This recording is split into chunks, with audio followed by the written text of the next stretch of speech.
अरे हमको इल्जाम लगाया जाता है हम पर कि हम वोट काटते हैं, हम फुला करते हैं। मेरे भाई, हम किसी को काटते नहीं, हम जोड़ते हैं। हम किसी को काटते नहीं, जोड़ते हैं। अब इससे बढ़कर अख्तरुल ईमान क्या कर सकते हैं? लालू जी को खत लिख दिए, तेजस्वी को खत लिख दिए, कहा कि 6 सीट दे दो। अगर तुम इसको भी नहीं समझोगे तो मैं कुछ नहीं कर सकता। सीमांचल और बिहार की दुनिया की जनता देख रही है कि कौन मोदी को रोकना चाहता है और कौन मोदी को कामयाब करना चाहता है। ये फैसला आपको करना है। अगर आप ये बात को समझ लेंगे तो सारी बात आपको समझ में आ जाएगी। आप बताइए, इससे ज्यादा मंजलिस क्या कर सकती है कि बावजूद इसके कि तुमने मेरे 4 विधायक को खरीद लिया, मगर बिहार और सीमांचल के मुस्तकबिल को देखते हुए हमने कहा कि यहां पर भाजपा का मुख्यमंत्री ना बन जाए। हमने कहा चलो हम हमारी बात को मान लो, हमने पेशकश की। मगर ये लोग समझ रहे कि मंजलिस कमजोरी के मजाहरे कर रही है। नहीं मेरे भाई, कमजोरी के मजाहरे नहीं। अभी शेर बैठा है, शेर देख रहा है, और जब शेर हमला करेगा तो रोना नहीं, रोना नहीं कि मम्मी डैडी मेरा बैट और बॉल लेकर भाग गए। अख्तरुल ईमान, हम चुनाव लड़ेंगे, पूरे बिहार में लड़ेंगे, ताकत से लड़ेंगे, जीतेंगे, और इंशाअल्लाह ताला जहां पर नहीं जीत सके वहां पर अपनी ताकत को मनवा के रहेंगे इंशाअल्लाह ताला। याद रखिए सीमांचल की जनता, कल तक आपके पास कोई विकल्प नहीं था, कल तक आपके पास कोई विकल्प नहीं था। आप हालत मजबूरी में इनका साथ देते थे। आज एक ताकतवर विकल्प अख्तरुल ईमान और मजलिस इत्तेहादुल मुस्लिमीन के रूप में आपके दरमियान में है। आज इस विकल्प को दबाने के लिए, ताकि तुम्हारी आवाजों को दबा दिया जाए, ताकि तुम्हारे मसाजिद को छीन लिया जाए, ताकि सीमांचल को हमेशा के लिए पिछड़ा रख दिया जाए, ये हमको रोकना है। इन ताकतों को एक विकल्प के तौर पर मजलिस आपके दरमियान में आई है। हम किसी मजहब के खिलाफ नहीं हैं। सच्चा मुसलमान तो वो है जो किसी मजहब के खिलाफ नहीं होगा। हम किसी मजहब के खिलाफ नहीं है। हम यही कह रहे हैं कि इंसाफ करो, हमको इज्जत दो, और हम ये कह रहे हैं कि हमारे मुकद्दर के फैसले हम करेंगे।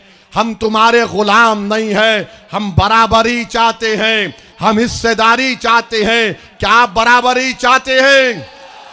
क्या आप हिस्सेदारी चाहते हैं? तो लगाइए मेरे साथ नारा, सीमांचल जिंदाबाद, सीमांचल जिंदाबाद, जिंदाबाद जिंदाबाद, सीमांचल जिंदाबाद। मेरे अजीज दोस्तों और बुजुर्गों, आइए और मजलिस के उम्मीदवार को कामयाब करिए।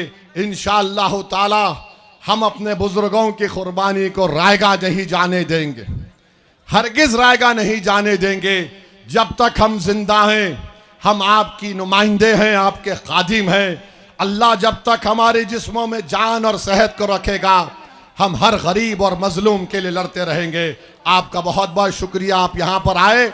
जुम्मे की नमाज के बाद ज़रूर दुआ करिए कि अल्लाह गाज़ा और फ़लस्तीन के लोगों की मदद फरमा दे। खूब दुआ करिए उनके लिए। मेरे भाई, 8 लाख 10 लाख से ज़्यादा लोगों के घर टूट चुके हैं, 65,000 लोग मर चुके हैं, जिसमें 20,000 बच्चे हैं। और खूब दुआ करिए अल्लाह से कि या अल्लाह सीमांचल में मजलिस को उनके विधायक मुंतखब करवा दे। मेरे अजीज दोस्तों और बुजुर्गों, मैंने आपको याद होगा 5 साल पहले भी आकर कहा था कि बताओ, जहां कहीं भी हम इलेक्शन लड़ रहे थे, मैंने वहां के राजद और कांग्रेस के विधायक से पूछा था, तुम 5-5, 6-6 मरतबा के विधायक हो, तुम एक काम बताओ जो तुमने किया है। वो काम नहीं बता सके। मैं आज बड़े इत्मीनान और जिम्मेदारी के साथ खड़े होकर आपको बताना चाह रहा हूं कि अख्तरुल ईमान पड़ोसी विधानसभा से रुकन असम्बली मुंतखब हुए। अख्तरुल ईमान ने अपने 5 साल में क्या काम करवाया, मैं जवाब दे रहा हूं आपके दरमियान में खड़े होकर, क्योंकि मेरी भी अखलाकी जिम्मेदारी है। क्योंकि लोग पूछेंगे, बताओ ओवैसी तुम 5 साल पहले आए थे, 4 ज़मीर फरोश तो भाग गए, मगर एक जो ठहरा था उसने क्या काम किया। लोग का हक, अवाम का हक बनता है कि मुझसे पूछें, और मैं बता रहा हूं कि जो पैसों के नाम पर बिक चुके थे वो बेईमान थे। जो पैसों को अपनी ठोकर पर रखा उसका नाम अख्तरुल ईमान है। अख्तरुल ईमान ने 5 साल में अपने विधानसभा में 800 करोड़ के काम मंजूर करवाए। तकरीबन काम मुकम्मल हुए हैं, तकरीबन काम चल रहे हैं। अमूर बैसा की नई ब्लॉक की बिल्डिंग 33 करोड़ की अख्तरुल ईमान ने मंजूर करवाया। खादी और रसीला पुल का काम चल रहा है, वो मंजूर अख्तरुल ईमान ने करवाया। महानंदा पर अभयपुर का ब्रिज पुल 200 करोड़ का अख्तरुल ईमान ने मंजूर करवाया। कैसे मंजूर करवाया? अख्तरुल ईमान ने हमसे कहा कि आप आ जाइए सीमांचल को, आपको नदी में चलना है। हम नहीं जानते थे, हम आ गए। हम तो शहरी इलाके से आते हैं। और अख्तरुल ईमान साहब ने कहा कि सर जूता उतारिए, हमको पानी में चलना है। और हम पानी में चले, फिर एक और नदी में गए, वहाँ पर पानी में चले। अख्तरुल ईमान पटना गए, तेजस्वी मंत्री थे। अख्तरुल ईमान खड़े होने से पहले उस वक्त तेजस्वी उप डिप्टी चीफ मिनिस्टर थे, डिप्टी चीफ मिनिस्टर थे। उन्होंने खड़े होकर कहा, अख्तरुल ईमान साहब आप फिक्र ना करें, आपका पुल सैंक्शन कर दिया गया है। मेरे भाई, ये ताकत होती है।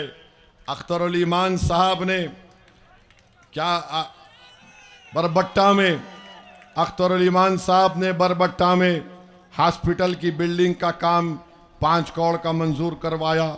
वो जो बिजली का ऑफिस था, 17 किलोमीटर दूर से बिजली आती थी, अख्तरुल ईमान ने उसको खरीद करके 7-8 किलोमीटर से करीब से आ रही है। तो मेरे अजीज दोस्तों और बुजुर्गों, ये बार बार ये जो बेईमान भाग कर चले गए, ये बोलते क्या हैं, हमको उस पार्टी में क्या होगा, फायदा होगा जब हम मंत्री नहीं बन सकेंगे। अरे तुम तो संतरी भी नहीं बन सके, मगर एक अख्तरुल ईमान शेर की तरह खड़े होकर 800 करोड़ के काम किया। तुम संतरी बने, तुमने गैरों की चौखट पर जाकर अपना जमीर बेच दिया, तुमने हम सबको रुस्वा किया, तुमने सीमांचल की जनता के पीठ में खंजर घोंपा, तुमने अपना सर उनके आगे झुका दिया।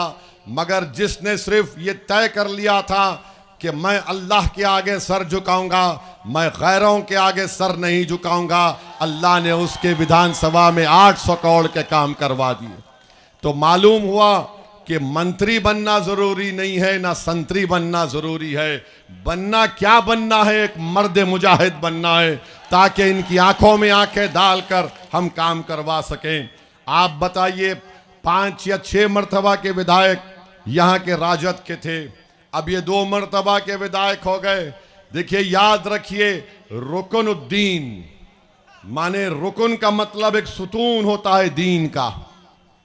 तुम उस नाम के भी अहमियत को बरकरार नहीं रखे। अरे तुम इन गरीबों के सुतून होना था, उनका पिल्लर होना था।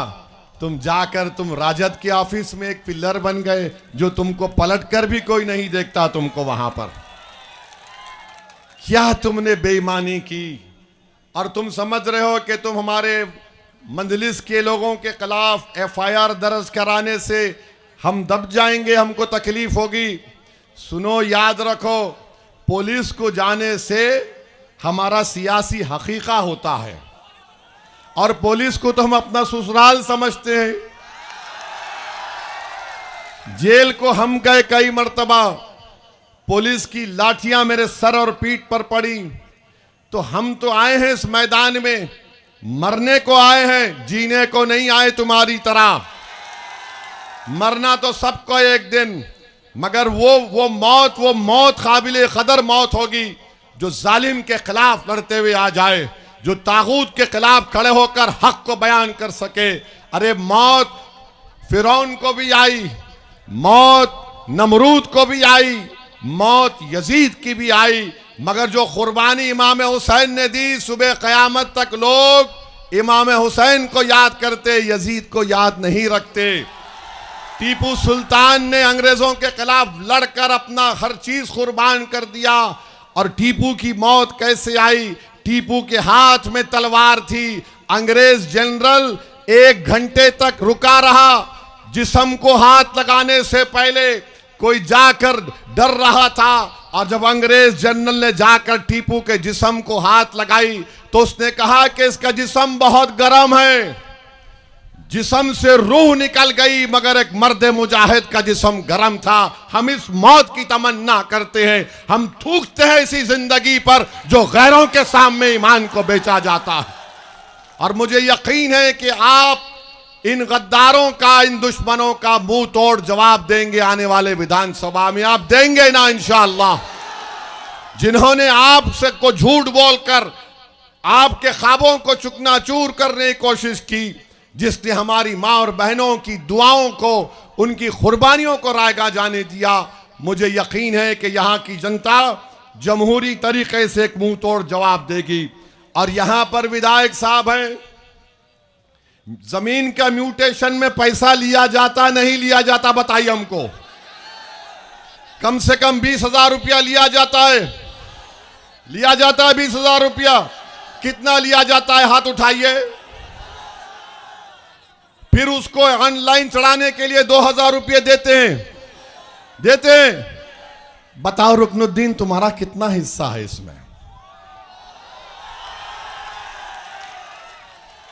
म्यूटेशन ऑनलाइन, यानी भ्रष्टाचार आम कर दिए कि बेटा जितना लूटना है लूट लो, गरीब का खून चूस लो, कोई जवाबदेही नहीं होगी। जवाबदेही होगी जिसका खून तुमने चूसा है। वो जब वोट डालने जाएगा वो कहेगा कि रुकनुद्दीन, पतंग छाप के नाम पर तुझे विधायक बनाया, अब पतंग छाप के नाम पर वोट डालकर तुझे घर में बिठाएंगे इंशाअल्लाह ताला।